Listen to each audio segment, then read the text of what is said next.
তোমরা ঘুমাইবা, কুরআনুল কারীমকে খতম না করে যেন তোমরা না ঘুমাও। সাহাবারা বলল, ইয়া রাসূলুল্লাহ, ইয়া হাবিবাল্লাহ, কুরআনুল কারীম খতম করতে তো অনেক সময় লেগে যাবে, 2-1 ঘন্টা 2-4 ঘন্টায় তো খতম করা যায় না। ইয়া রাসূলুল্লাহ, ইয়া হাবিবাল্লাহ, আমরা এটা কিভাবে করব?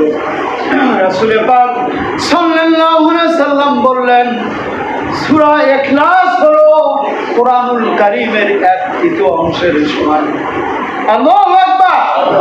সূরা ইখলাস কুরআনুল কারীমের 1/3 অংশের সমান। একবার যদি কোনো ব্যক্তি তেলাওয়াত করে, আমলনামায় 3 ভাগের 1 ভাগ কুরআনুল কারীম তেলাওয়াত করলে যে সওয়াব, আমলনামায় সেটা লিপিবদ্ধ হয়ে যায়। সুতরাং কোন মানুষ যদি সূরা ইখলাস 3 বার তেলাওয়াত করে, আল্লাহর পক্ষ থেকে কুরআনুল কারীম খতম করার সওয়াব ওই ব্যক্তির আমলনামায় লিপিবদ্ধ করে দেওয়া হয়। সুতরাং